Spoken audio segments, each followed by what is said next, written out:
Fantastic. Well, thanks everyone for joining this session today. I'm Colin Nelson, Chief Innovation Consultant at Hype Innovation, and slightly different theme for this month's innovation webinar. So in the past, we've been talking very much about various innovation themes and subsections within the overall innovation framework that I live and breathe, and I think increasingly many of you live and breathe.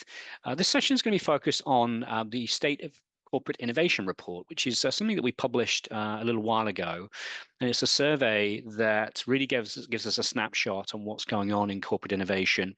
And I'm going to take you through some slices of that report to give you some insights, I think, in terms of the general trends that we're seeing and perhaps some of the opportunities to improve, and also maybe some good news here and there in terms of how organizations are operating.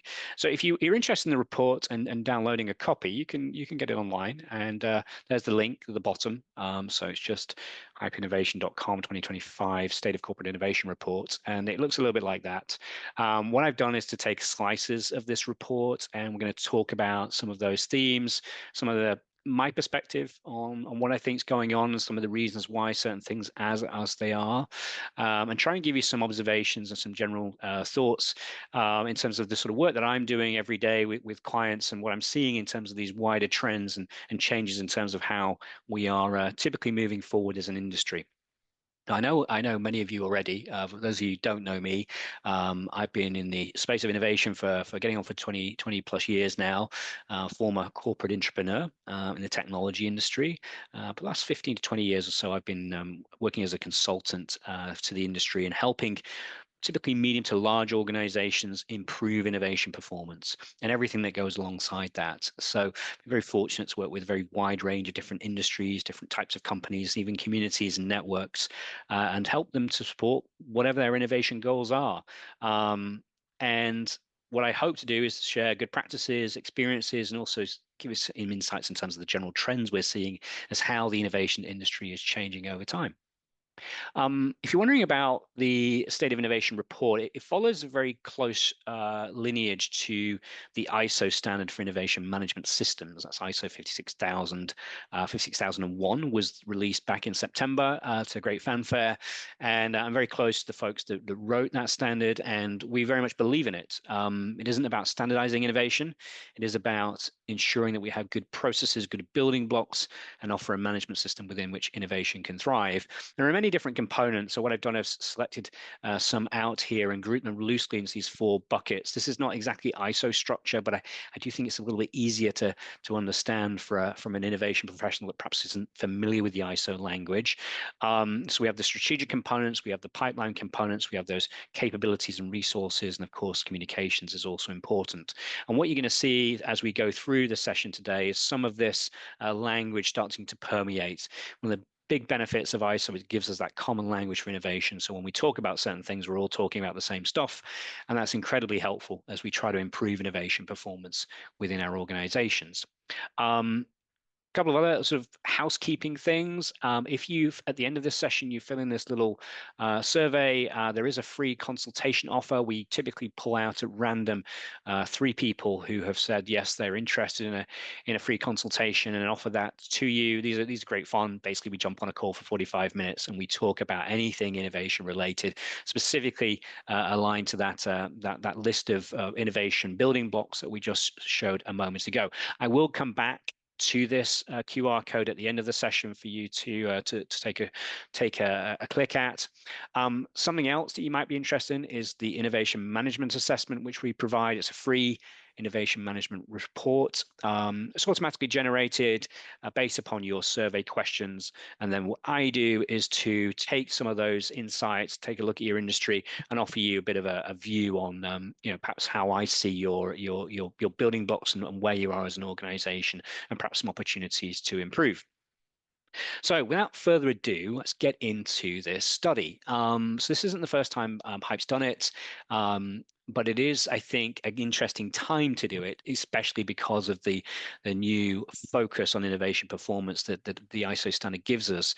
In terms of the types of industries that have participated, there are 9 which are, I think, quite heavily weight the results, and what's great about those 9 is they're pretty broad in terms of their innovation maturity. So you really do see everything from a sort of very traditional innovation organizations like you might see in aerospace, as well as through to perhaps consulting and services organizations that maybe haven't got the innovation engine that perhaps we might see in organizations where there's that more regular throughput and change of what we actually provide. As you might imagine, pretty much every industry is represented in some way, shape, or form, but we're offering you some aggregated results here today. And so it's good to know what's kind of skewing that. And I think we have that breadth of industries, which gives us a really good snapshot on what's happening. Where possible, I'll also try and give you some insights in terms of some of the organizational breakdown, the industry breakdown as we go through.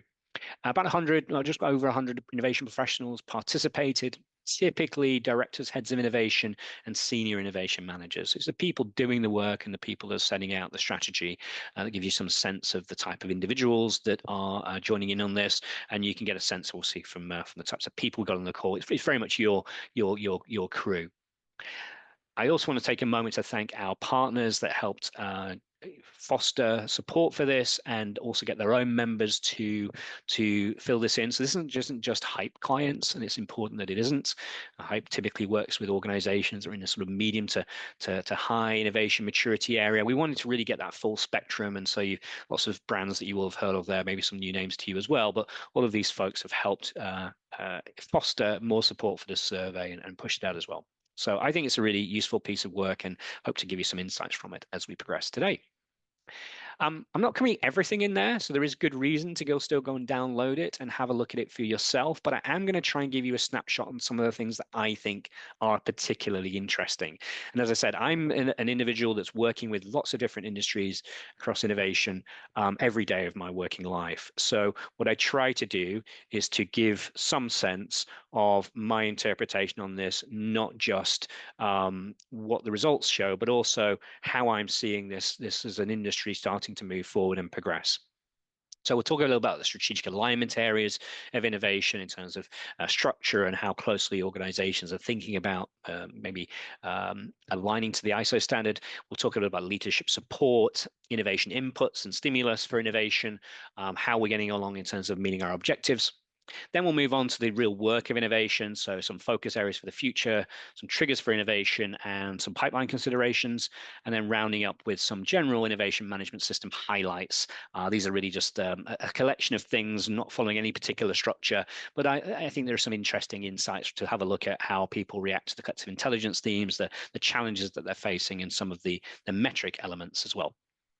If any of you are going to be joining us in Chicago next week for Hype's Innovate conference, I will also be talking about this topic and digging deeper into this. I'll be actually running a workshop at that event. If you're not familiar with what I'm talking about, go and take a look at our website under the events section, and you'll be able to register. There's 1 or 2 spaces, I believe, left, but not very many. So if you are interested in joining us and you are in the Midwest, go and take a look at that. Fantastic. So let's dive into strategic alignment as a theme, as our first theme for today. And what I want to look at is how structured an approach we have for innovation, especially innovation management. And I think that what's fascinating here is you see, relatively even split between organizations that have a departmental program and those that have an enterprise-wide program. One of the things that's interesting is I'm starting to see a shift in this world. So it's not been uncommon for organizations to evolve responsibility into departments, into territories, into countries even, to do innovation that's specific to their particular area of focus. And it makes sense, right? You're close to the customer, you're in the market, and you can ideally create things that are closely aligned to where your particular market or industry is focused. However, that can mean we get overlaps, duplications, and gaps because we can't see what different territories are necessarily doing, and everybody's kind of doing their own thing within the realm of our business, and that can lead to some challenges. So I wouldn't say there's been a backlash to that departmental or localized approach, but what I would say is that organizations are trying to create a better balance between what is done locally and what structures should we follow perhaps at an enterprise level to ensure that we have good governance over the entire innovation portfolio. So for example, if we've got something happening in one division or country that's really great, and another country and division is perhaps also interested in this topic, they have some awareness that each other exist, and we try not to duplicate and reinvent the wheel. Again, it's just a slight adjustment, I think, to how organizations are focusing. So I imagine in future years, we're going to see a slight increase in that departmental focus as organizations try to put some good governance around the innovation energy. Next topic is one that's close to my heart, and I've already mentioned ISO standard already, but it's about whether organizations are thinking about aligning to the ISO standard 56000. Some of you may not be familiar with them. It's worth having a look at the standard. There's a suite of information available across that standard of 56,000. 56,002 has been out since 2019. 56,001, which is the standard you can be accredited against, was released in September last year. What's interesting to me here is that although the standard is quite new, there are a meaningful minority of organizations that are thinking about aligning to the standard. And this very much reflects my experiences as well. So in the day-to-day work of working with organizations out there in the field, I'm increasingly seeing organizations saying whether we're seeking accreditation or not is almost a secondary concern. But this idea of aligning to an ISO standard is helpful. The feedback I get is that if we're aligning to the standard, that means we're heading in the right direction in terms of improving innovation performance. It also helps justify some of the things that we've always wanted to do, but we struggle to convince leadership that it's right. Often leaders struggle with this concept of innovation, but they do understand ISO.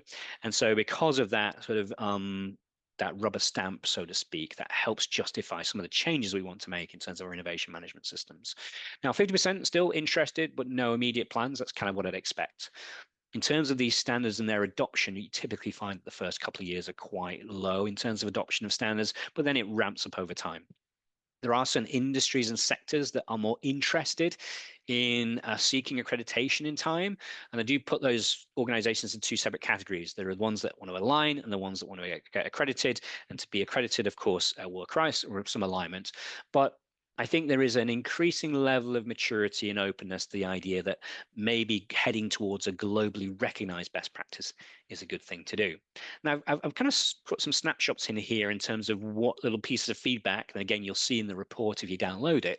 And I'm going to read this one to you from a consumer services organization. And there's a terrible need for innovation, an innovation vision. We're becoming a commodity. It's high time we act on this strong innovation framework. And I'm seeing that resonate within a lot of services organizations. Essentially, organizations that haven't typically had to have an innovation management engine built within their business because they've frankly been able to sell what they've always sold for quite a long time. So if you think about a law firm or perhaps let's say a management consultancy or an insurance firm, although there's been changes to what they do, of course there is. Fundamentally, it's the same shape business that we've always seen. I think increasingly we're recognizing that disruption pace is increasing. Technology is also opening up opportunities as well as potential threats. So that forces organizations to think about, can we put a more mature structure in place, perhaps a more modern innovation management system in place? And when I say system, I mean the broadest possible case. I'm not necessarily talking about software here, although that often is a part of it. So that alignment is fascinating to me, and I think what we'll see in future years is that green area starting to increase and that purple area starting to diminish. Let's move on to innovation influences. So this topic is about the steps that organizations take to manage all of those external and internal factors that influence the organization's ability to achieve its goals and objectives. Now, there's lots of different answers here, and I'll allow you to read those at your leisure. We'll also give you a copy of these slides at the end of this. I think one of the biggest strengths of the ISO standard is continuous improvement ethos. So instead of us just putting a process in place and saying that's how it's going to be for forever, instead what we say is this is the process for now, and we're going to review, we're going to iterate it, and we're going to modernize it and develop it over time. And what's fascinating to me is that the bottom block, that 35%, indicate that it improves their innovation management system continuously. So that's kind of low, but I think that's going to increase over time. I should expect that as ISO starts to get more awareness, whether people get to seek accreditation or not, I think we'll start to see that number increase of that attitude of continuous improvement towards adapting and modifying and changing our approach to those influences. I'd also say a bit of concern is this understanding stakeholder needs. It's at 71%, which is the highest of all of these, but this is probably the most important of them. I think we want to be able to see that starting to increase over time. I think it's important that it does. If we're not managing the expectations and taking into account stakeholder needs, then really what are we doing here? All right, let's move on to commitment of innovation. And this is interesting for a very different reason. And the topic here is, what actions does your organization's top management take to demonstrate their leadership and commitment to its innovation management system? And what I really was very encouraged about it here was this score of 69% on culture and awareness. It's really hard to foster more employee engagement and enthusiasm for innovation without that being in place. So that is actually far higher than I was expecting. And the fact that leadership are understanding that we want to foster an innovation culture, which often comes down to innovation behaviors, and also wider awareness of the program, that's really encouraging. However, the counterpoint to that, I would say, is only 50% are actually looking at seeing leaders really foster a focus on the vision, the strategy, and the objectives. That's definitely a concern. Again, if we're not aligned to where leadership are heading, then that's going to cause us some problems in time. And often when we're struggling to get that new concept adopted, it's because leadership have not been involved earlier on in that process. And then we don't necessarily have that alignment between where they want to take the business and where we perhaps see the opportunities. So that, again, is something that we would like to see improve in the future. Okay, meeting objectives. Which steps does the organization take to achieve its innovation objectives? Again, range of different answers here, but I want to pick out portfolio management as an increasingly important topic. And it's connected to the point I made earlier on about whether we have a departmental program or whether we have an enterprise program. If we've devolved responsibility into divisions and countries, and we have no enterprise portfolio view, that's when that duplication, that overlap, those gaps start to emerge. And that, I think, is a big trigger for the trend I mentioned earlier, which is that increasingly organizations want to put an umbrella view over the top of everything that we're working on when it comes to innovation. And that means typically an innovation portfolio. So it's a recognition, I think, that we need that agility. We need to know what we're working on. We want to make the best use of our capacity and our resources. And it's interesting that 44% of the respondents regularly adjust their portfolio. I think it's we'll perhaps talk about this a little bit more as we go on. If anyone that was attending the previous session, I talked a lot about portfolio management, so I don't want to overdo that point, but I do think that this is an increasingly interesting topic that's going to help trigger more flexibility, more agility in the future. And a comment here for a manufacturing organization is that high-level strategy is good, but we need to break down to concrete on innovation objectives, and that's the more challenging part of this process. So again, I think this is a recognition of the fact that we need to have that alignment between leadership vision, where they want to take the organization, and of course, what we want to do as innovators to make sure that we get funding and support for all of the things that we choose to do. So now we have a poll question. I'm going to get a bit more interactive for a second, and I'm going to have Rita pop this up for you in a second. But my question really is, how often is your innovation portfolio reviewed and adjusted? So Rita, maybe you can issue that poll for everybody, and please do put your answer into there, and then we will take a look together at the results. And this is obviously a little bit subjective in terms of what type of industry you're in. So you might be in aerospace, maybe your portfolio isn't adjusted so often at all, but you might be in, let's say, consumer goods, and it's adjusted much more regularly, or even media, even more regularly. But it's fascinating for me to see how often organizations really do look at that innovation portfolio and give us a sense of how often do we need to change this? It's becoming increasingly important that we actually focus on that, let's say, quite regularly, because the speed of change is accelerating. The speed of disruption is accelerating. We've all lived through more disruptions than perhaps we would have imagined. So we need to be careful that whatever we're doing, we see the results. How are we getting on with the results there, Rita? Anything we can show yet? Yeah, 50% have answered. So maybe we wait. Just one more minute. Yeah, feel free to just click the button and choose your answer, and then we'll take a look at those results. And if you do have any questions as we're going through, feel free to chuck them into the chat. I may not get them at the time when they're asked, but I will try and endeavour to ask them either at the end, or if it's something that's a bit deeper, maybe towards after the session at another date. But always interested in anything that people want to throw into the discussion as a question. All right. Anything we can show yet, Rita? Yeah, we have 60%. Can we All push right. it Let's to put 70? it up. Yeah, let's put it out there and let's see. Okay. All right. So, well, that's very encouraging. Yeah, every 3 months or more, even more regularly. That's 60%. So that's perhaps not what I expected, and that's maybe reflective of the industries that you come from. But that's really encouraging, I think, in terms of those results. Amazing. Right. So let's move on. That's our first poll. There will be a couple more, so look out for that as we go through. Let's move on to the work of innovation. And I want to talk a little bit more about meeting our innovation efforts. So this question really is about what percentage of your organization's efforts are focused on these three commonly described themes. So core innovation, optimizing, improving what we sell today, adjacencies. This would be perhaps taking something that we do already into a new market, or maybe creating something new for an existing client, and then more transformational, sometimes called disruptive innovation. Now, those of you who are as old as me may remember there was something called a golden ratio at a certain point in time, where the idea was to try and have this balanced between usually something around sort of 70, 20, 10.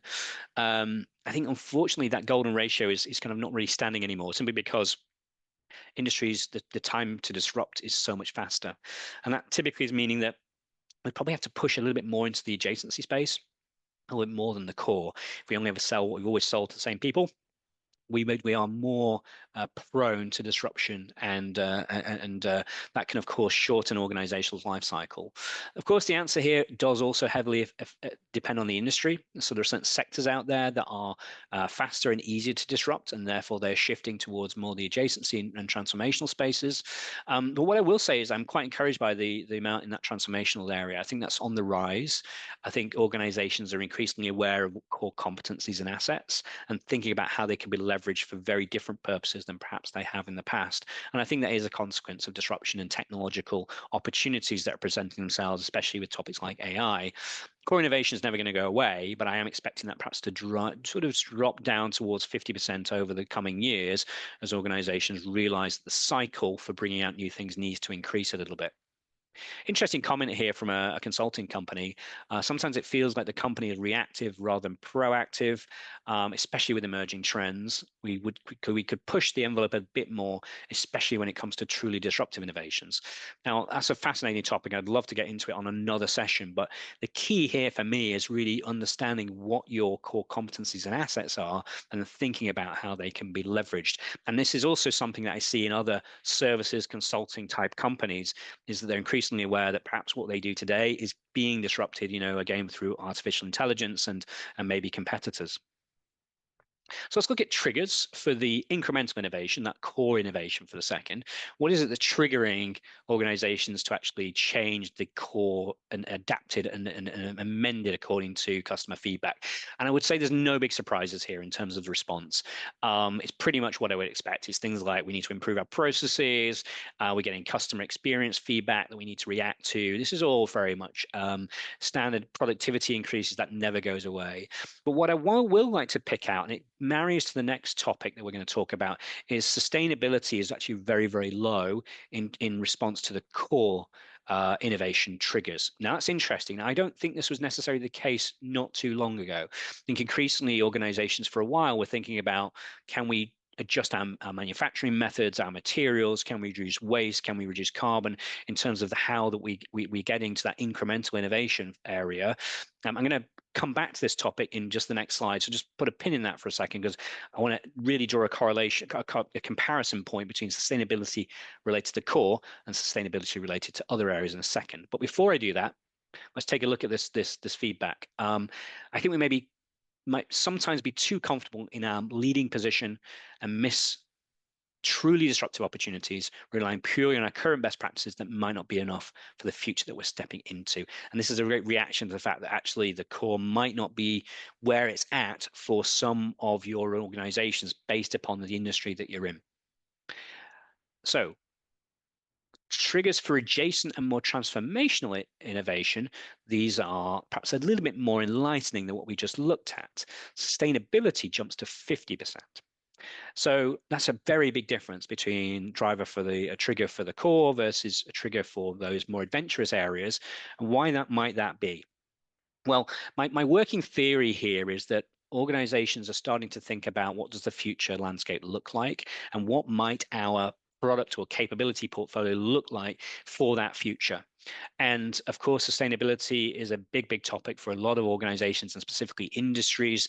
So we might not necessarily be innovating our methods related to and triggered by sustainability, but companies certainly are iterating what they're selling, which I think is really fascinating. The other thing I want to pick out here is that business model innovation response is quite encouraging. This has sort of been quite low in the past. I think whenever I've been talking to organizations and we've been talking about business model innovation, it's kind of like, yeah, we might get to that at some point in the future. Right now, we want to focus on the product. We want to focus on the on the process, and let's innovate those things. And maybe we'll worry about business model later. This is very high and certainly higher than I would have expected. We're going to have a poll question on this in a second. So I'm very interested in seeing what this group of people believe are the triggers for business model innovation, because that I think is again quite encouraging, but also a topic I want to dig into some more. A quote here from a manufacturing organization. The challenge is balancing the legacy of our past with the demands of the future, making room for new ideas while keeping the core of what makes our organization great is no small feat. But it's a challenge we're up for. Ultimately, innovation management is a journey, not a destination. I could not have said it myself, and I love that quote. So let's have another poll question. So Rita, if you could be prepared with that, that would be great. And I'm going to dig into this topic of business model innovations, particularly about what is it that's triggering that within your organization. And I've got a variety of options here. Could it be new technologies that you're leveraging? Could it be market disruption, which are prompting you to think differently? Could it be opportunities that you see with partners, maybe different suppliers or emerging technologies, perhaps, awareness of new opportunities, or perhaps it's customer pressure. Maybe there's something else. So Rita, if you could pop that question up, that would be fantastic. And let's take a look at what's triggering your business model innovation. So if you can fill that in, that would be great. And then once we get to sort of 50, 60% of you having filled it in, we'll pop it up and we'll just dig into what this particular group believes is triggering it. Just while I wait for the results, I think this is really the holy grail. If we can keep our minds open to business model shifts, it really does allow us to be much more flexible and much harder to disrupt and forces others to perhaps copy us and follow rather than us responding to them. Because business model innovation is much more difficult to replicate organization to organization. It may take more time, it may be more challenging, it may be pretty uncomfortable at times, but it just is much more challenging for organizations to copy if you get it right. So I'm always fascinated in terms of organizations that really are doing this. I've seen already in places like the legal industry, organizations thinking about moving towards fixed price offerings rather than billing by time. I've seen in professional services organizations, say the accountancy sector, again offering rounded service prices for a collection of things rather than pricing per element. Lots of different steps that organizations are making. How are we getting on in terms of responses, Rita? We have 75%, so I'm going to share. Fantastic. Let's take a look at what we've got. All right. So interesting. So, well, perhaps if anybody was willing to share the other category, please feel free to put it into the chat. I would love to know what it is that's triggering it. If it's beyond this list, but new technologies, that's pretty much what I expect. 50%, yeah, very very high. Market disruption, opportunities with partners, yeah. Okay, this is pretty much what I expect. So yeah, very very interesting. Feel free, if you have anything that you'd like to share in the other category, to put that into the chat. So let's move on. Rates of successful idea implementation. This is really interesting. Again, what's the successful rate within the past year? Given the focus on core innovation, I would say actually the success rate is quite low. perhaps could be down to other factors such as capacity or maybe disruption. So things are moving before we get a chance to implement, or more likely it's down to lack of alignment. Normally with core innovation, you should expect a pretty high success rate because it's a known market, it's known customers, it's known technologies or offerings, and we're making adjustments to that. Obviously, as we move into those adjacency areas, more unknowns, maybe different markets, different products or capabilities, and so you would expect a higher failure rate or lower success rate in terms of ideas. So this is interesting. I suspect it's alignment related. Most issues are, and whether we actually have the support and the backing for implementing new ideas is a common one. I think that history is littered with organizations that had their R&D departments and their innovators creating new ideas, and then they were taken to leadership, and leadership said, oh no, that's not where I want to take my business. I want to do some other stuff, or yeah, interesting, but we don't have capacity or budget for those things right now, so they'll have to go on the back burner. So yeah, again, if you're in that category, I would say seek alignment and then try and ideate around those areas of focus rather than the other way around, if that's a concern for you. So yeah, thanks for sharing, Scott. Competition and more competitive pressure, that's certainly what's driving some business model innovation for you. Welcome the feedback.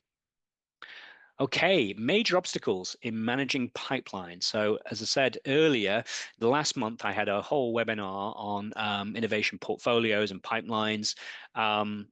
I find it a very interesting topic, and I think it is a topic that is changing in terms of how organizations are handling it. So this particular question is very interesting to me, but if you are like me, interested in that as a subsection, please go back to the webinar that I did last month if you haven't seen it, because there was a really good range of best practices and some trends that I'm seeing that I think may well be of interest to you. So what are the major obstacles for your organization in managing its innovation pipeline? So let's take a look at what I think the most interesting insights for here are. Success does seem hard to come by. So turning ideas into successful outcomes, 87%. Yeah, I mean, for 13% success rate or 30% of respondents saying that success is challenging, that feels it might be reasonable. I would say decision-making governance plays into many of the challenges that we have here. That's at 52%. I think that often, again, it comes back to alignment, and are we innovating in the zones where our organization is prepared to commercialize and turn it into something. External collaboration, 28%. I think that's probably about what I would expect. I think that whenever we're innovating with partners, it's more challenging. Maybe the speed can be faster, the risk is a little lower, the opportunity to be more agile is higher, but it doesn't come without its challenges. We still need to get to agreements. We still need to be on the same page. And so that would certainly be sitting at around 30% feels about right for me, and I don't expect that to go anywhere. Good. Let's move on. So some general highlights from the innovation management system slices, I suppose. So it's like some of them slightly unrelated, but it's kind of interesting topics from my perspective. So let's take a look at collective intelligence as a theme, and particularly crowdsourcing. So this is a broad range of organizations, not just like clients. What's interesting to me here is how many organizations are still doing those innovation challenges and contests. That's really encouraging. I'm a big believer in harnessing collective intelligence to support innovation activities, and the fact that is staying high, I think, is great. I think open innovation will rise. Without a doubt. So as I said, this is a broad range of respondents, from high innovation maturity organizations to low innovation maturity organizations. And what I'm seeing, and certainly the medium to high, is that open innovation is becoming a hotter and hotter topic.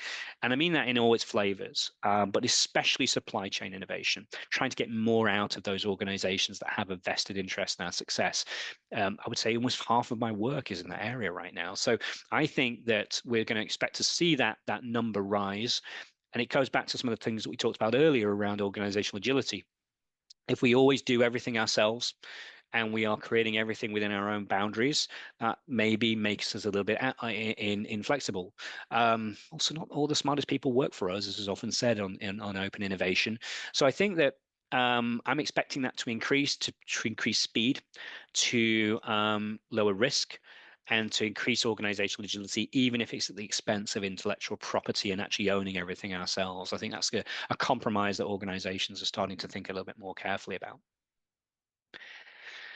One other point, I think that collective intelligence be utilized to support micro challenges around the portfolio. That was something that came up in the previous webinar, is likely to increase. So we tend to think about crowdsourcing and collective intelligence at scale. We have scale problems, lots of people in different locations. We want to harness their knowledge and their thoughts and their insights, their creativity. But sometimes the challenges are more modest. Maybe we had a problem with our new concept we're working on, and we want to make sure that we can get over that hurdle, or we want to optimize something that we like and improve it. So a wider trend, it's not expressed really in the detail here, but I just wanted to make an observation to you, is that this idea of innovation challenges or small micro challenges to focus on optimizing and improving that innovation portfolio, I think you'll see a rise of as we progress through the future years. Challenges. So different type of topic. As I said, these ones are a little bit all over the place, but I think they're interesting. How would you rank the following stages of the innovation process in terms of difficulty for your organization? So you see there's 4 major themes here: identifying opportunities, developing ideas, validating ideas, and deploying solutions. So 47% of the respondents here find identifying opportunities for innovation at least moderately difficult. And that is interesting. I'd say, often we're not short of ideas, but of course, certain industries and certain sectors, finding the spaces to go and play, the blue ocean is not always easy. So anyone that's struggling with that, again, I would focus on things like going back to core competencies, maybe look at the Rowan Gibson methodology, the 4 lenses that can often create very different perspectives on where we can go and innovate as a technique. And if you're interested in either of those topics, please do feel free to contact me. I'm more than happy to talk you through how other organizations leverage those techniques to try and find it a little bit easier to identify the opportunities for innovation. Second big topic here, 57% find validating ideas at least moderately difficult. Yeah, I think this is again highly dependent on your industry. Certain sectors, they can talk to a customer, they can work with a customer, they can co-create things, and it's quite straightforward. There are others where perhaps you're quite some way away from the customer, or the customer simply isn't interested in working with you in this way. I live here in the UK, and we have supermarkets now where they have little consumer test zones where you can pop along, middle of doing your grocery shopping and see if you can test something that's new that's coming out. But they have an access, that end consumer. It's not always possible in every organization. And again, anyone that's interested in that topic, I'd love to dig more into that. So maybe if anyone has a question on that, or you're happy to offer up your story around why validation is so challenging, I'd be very interested in getting into that theme. And it's certainly something that's now on my mind, is what's what I want to ask my clients about and see if we can make that a little bit easier. Okay, the innovation management system itself, and what I mean is that full holistic spectrum of everything that goes into innovation performance. Lots of answers down the left-hand side that you'll see here. And the question here is, what steps is an organization taking to establish, implement, maintain, and continue improvement of its innovation management system? So I think the biggest sort of concern I had here is the lack of awareness of innovation strategy and roles. That needs to be addressed in so many different organizations. One of the big tenets of the ISO standard is that we have a globally visible innovation strategy that other people can go and look at, that the organization can get behind, and we can focus on. And if that's not broadcast, it's not updated, and it's not embedded into the normal communications activities that we do, then people may be wondering, well, really, is this organization going anywhere? What does the future look like? So I think raising awareness around that and who's involved in innovation and those roles is really quite critical. And at 36%, that feels really way too low, and that's something that I think as an industry we need to work harder at to get better. I suspect that the rise of documented policies that are part of ISO's type standards are likely to also affect that awareness and transparency, but it isn't something that we can ignore, because if people don't feel like the organization is going places, they tend to get a little bit dissatisfied. Quote here from a manufacturing organization: innovation often takes a backseat to daily business needs, with dedicated resources for innovation being very limited. As a result, only a small part of the organization prioritizes innovation on a daily basis. I think this is fascinating. And I see it in so many different organizations. And there's a variety of different takes on this. So for some organizations, it's really about thinking, how do we present innovation as something that everybody wants to get involved with, even if it's only in a small way? It might be responding to a problem statement. It might be helping out a colleague who's working on something new. And I think that making people aware that innovation is something that everybody can be involved with, and everyone being aware of what their role is in that, is a step that it's realistic to take. I'd also say that no organization has enough resources and enough capacity and enough budget for innovation. No innovation leaders ever told me, I've got enough. Everybody wants more. And so we need to work within the boundaries that we have and justify extra resources on the back of success. The today job and the tomorrow job are always in conflict. But what I would say is that sales always takes focus. People put energy into sales. That's tomorrow's job. We put time into marketing. That's the day after tomorrow's job. So innovation is no different. If we put time into marketing and sales, we should be putting time into innovation. That's an argument I often use with executives to say we need to be thinking about treating innovation just as we do our capacity for sales and marketing, where we don't battle for resources and capacity. Again, fascinating topic. It's different company to company, but I'm very happy to dig into that topic if anybody wants to explore it later on. Metrics, another hot topic and something that comes up a lot. How do we measure the effectiveness of our innovation activities? And it's, again, pretty much what you'd expect, financial metrics being 68%. Metrics typically change as we get deeper through our innovation funnel. So initially, it might be more, what's the best use of our possible time and capacity, more of a gut feel judgment. As we get deeper into that, well, we need more money, more resources. Yes, at some point, we're going to have to write business cases, explain what we think the upside is going to be and how likely it is to happen. So the financial metrics are pretty where I would expect it to be. I'd also say that leadership often struggles to get the measures right. I'm hoping that's going to improve again with tandem with ISO. Is often leaders don't really understand how to measure anything other than the ultimate outcome of innovation. They understand the impact on sales and revenue and profit, but the journey to get there and making sure that our innovation teams are measured effectively as we go through those steps is not always easily expressed. And it's only a topic we're going to be talking about in Chicago next week. We are likely to have a webinar on this topic of innovation measures as well, coming forward later on in this year. So look out for that. But I think it is something that we need to, as an organization, as an industry, we need to do better at. And I think what it's really about is breaking that problem into smaller components and demonstrating to leadership how one component flows into the next and flows into the next. So instead of just looking at the outcomes, which of course are the result of maybe many years of effort, we also look at the portfolio measures and what should be relevant there that we should judge over time, and the input measures as well, and what should be relevant there over time. Because unless we get the inputs right, we're certainly not going to get the outputs right. So this is another crucial thing I think we can dig into. So final poll question for today is going to be about the most significant struggle that you see for measuring innovation performance. Obviously, you saw what the respondents did. I've only given you 4 answers here. So innovators and leaders don't agree on what should be measured.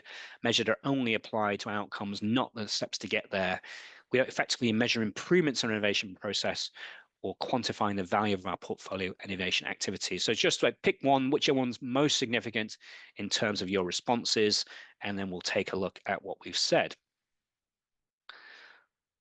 And what I'm fascinated to see is whether that aligns to what we just saw a moment ago and what I'm sensing from the industry in terms of how we are struggling with this and where we perhaps need to improve and put our energies. How are we getting on, Rita? We have 66%. So all right, let's take a look then. What have we got in terms of the answers?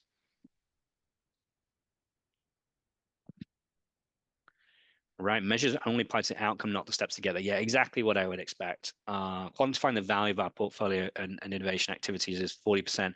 Yeah, it's interesting. I think that quantifying the value of the portfolio is something that increasingly we're just going to have to find ways of doing, even if it's orders of magnitude. So this is a $100 million idea. This is a $10 million idea.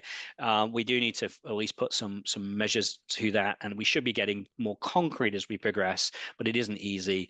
But yeah, those measures only being applied to the outcome, not the steps to get there. That is absolutely where we need to put our energy as an industry. So yeah, exactly what I'd expect, and fascinating to have that validated. So as we come to the end today, I just want to summarize some of the things that we've talked about. We can improve innovation performance by taking a structured approach, but we do need to listen effectively to those external signals, to our customers, to the trends, to the competitors, to academia in certain cases, to new technologies that are emerging. All of those innovation influences are going to need to be considered in order to pivot and focus on the future. Your focus is going to be impacted by your growth ambition, the likelihood of disruption within your sector, and that need for agility. So we don't expect an automotive company to feel the same about that balance of portfolio as a law firm, but it is something we need to be cognizant of in terms of getting that balance right. Implementing a transparent strategy is crucial. So if your innovation strategy isn't communicated widely to your employees, then how would we expect them to get involved and know where to go and what the future of their organization looks like? And so measurement is a fascinating work in progress, definitely something we can all get better at. And I will absolutely be running a webinar on that subject in future months. So thank you ever so much for listening. If you have any questions on anything you've seen, feel free to put them into the chat. Just while you're thinking about that, if you could take a little survey for me and fill in that QR code about what you've heard today and maybe any areas of interest, that would be great. As I said, if you are interested, we do offer a selection of attendees a free consultation in return for filling in that survey. It helps us do a better job, create content that's meaningful and interesting to you. If you want to take a look at the innovation management assessment, which is closely aligned to everything you've seen in the survey, there is that automated report. What happens is you fill it in. It's a whole heap of questions. I then take a look at the results. I add a bit of context to it, and then we send that back to you for you to think about and perhaps follow up on. Very welcome to connect with me on LinkedIn as well. I'm always interested in connecting with other innovation management professionals. So any final questions before we close out today? I am just going to also put up the link for the study as well. So you may remember we put that up right at the start. So that's the link there. Hype Innovation 2025 State of Corporate Innovation Report for anyone that's to dig into this in more detail and go and download your copy. All right, so we have silence, which is hopefully good news, but we do have a little time for any questions if they occur to anybody. Let's give you a few moments.